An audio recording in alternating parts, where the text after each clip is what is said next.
plein soleil, visite du chantier. Dans la rue de la Calade, il fait un froid terrible, il doit faire peut-être moins, non peut-être pas moins, mais 3-4 degrés.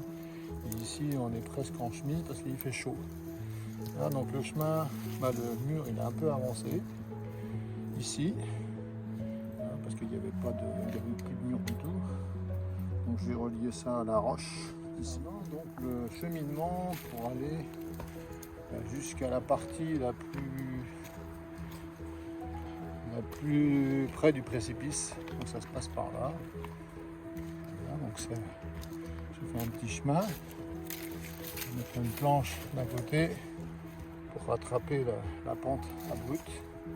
Donc c'est quand même pas mal.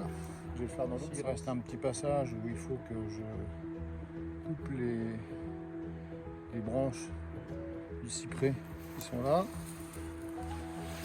Et ensuite, je vais pouvoir accéder beaucoup plus facilement sur la zone qui est ici. Là, voilà, cette zone-là. Donc si je regarde bien, le précipice, il est juste là en dessous. Voilà, ici. Donc je vais commencer à rebâtir un peu ici. Là, je vais pouvoir rebâtir dans la zone qui est ici. Une fois que j'aurai mis quelque chose de solide, je vais mettre des pitons pour m'accrocher. Même dès le départ, je pense que je vais m'accrocher sur la roche qui est là, juste ici. Là ça c'est... Donc si je mets un piton ici, je serai au moins sécurisé.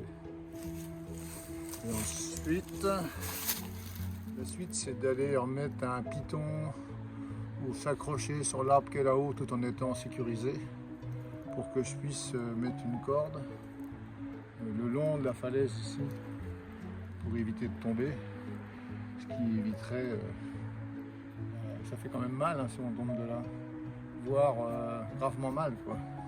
Après t'es gravement mort. Donc cette partie là elle est maintenant disponible avec un chemin qui est presque terminé pour aller réparer la partie la plus périlleuse et qui est importante pour l'édifice, parce que si jamais je sécurise pas ça, quoique ça a l'air d'être, c'est bétonné, c'est fait avec un gravillon et de la chaux certainement. À l'époque où ils ont fait ça, franchement ils ont fait ça super solide, mais c'est la croûte de devant, comme tous les châteaux, ils font un parement et souvent c'est pas lié, ça se détache sur l'extérieur. Donc il va falloir que j'arrive à remettre ça en ordre. Bon, ça devrait aller pas trop mal. Hein. Dans l'autre sens, ici je dois descendre ces branches là que je dois un peu couper, tout ce qui est un peu ici, pour que je puisse accéder aux pierres qui sont là. Comme ça permettra de remonter le mur. Et ensuite je vais faire un palier, parce qu'en dessous il y a pas mal de pierres. Donc les pierres qui sont tombées du mur. Les pierres qui sont tombées du mur, elles sont dans la zone qui est là et c'est sécurisé. C'est sécurisé. Il n'y a pas toute la zone qui est là, sauf si jamais je vais au bout, venir là, par là, ça c'est pas possible. Mais bon, je vais pas aller par là. Donc toute la zone qui est ici, il y a plein de pierres pour arriver à remonter le mur. C'est partout ici. C'est stable. Donc je vais pouvoir récupérer toutes les pierres qui se trouvent là, par là. On remonte par ici. Donc, je pense que je vais faire aussi un petit chemin pour remonter là. Et ensuite j'arrive là, je vais refaire une petite planche pour arriver à passer de la partie qui est ici là à la partie qui est par ici. En sens inverse, ça donne ça. Donc il reste cette partie là qui est pas, où j'ai pas mis de planche pour arriver à avoir un petit passage correct. Donc ça, je vais finir ça la prochaine fois. Donc là, on est sur le chemin. Franchement, c'est bien, c'est stable. On pourrait presque rouler qu'une brouette ici, mais bon, c'est pas à voir.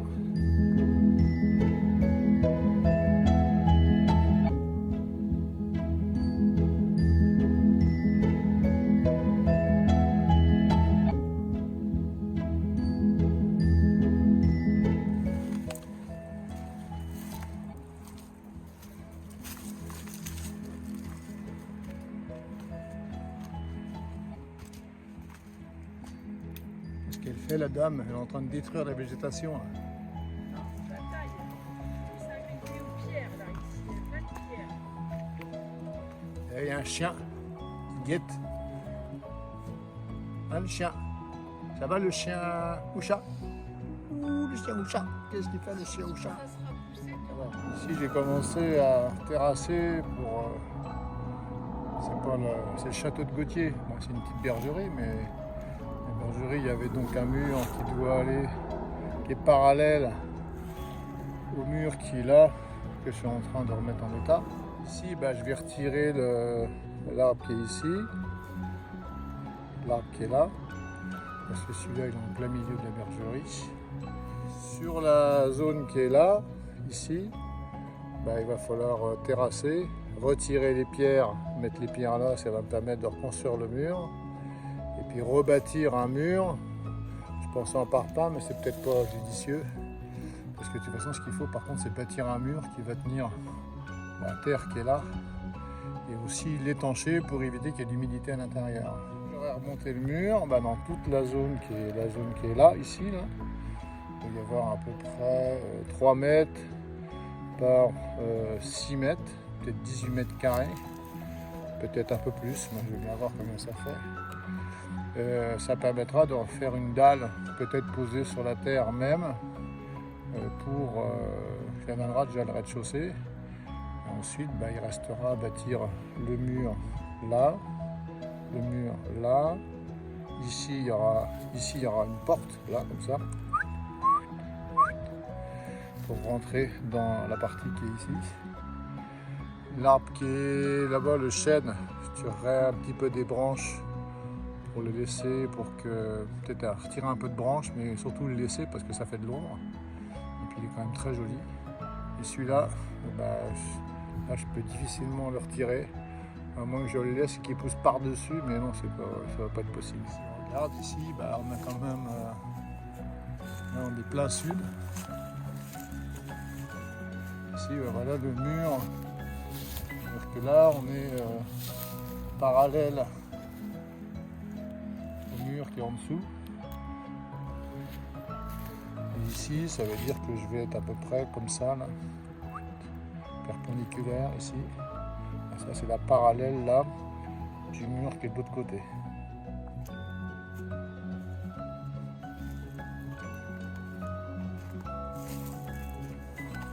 Tellement, il doit faire, je sais pas moi, 10-12 degrés parce que je vois d'ici, je vois la ruche, et dans la ruche il y a des abeilles qui bougent. Quelques abeilles qui bougent, donc il doit faire 10-11 degrés. Hop, qui rentre. Ça bouge, ça bouge, ça bouge.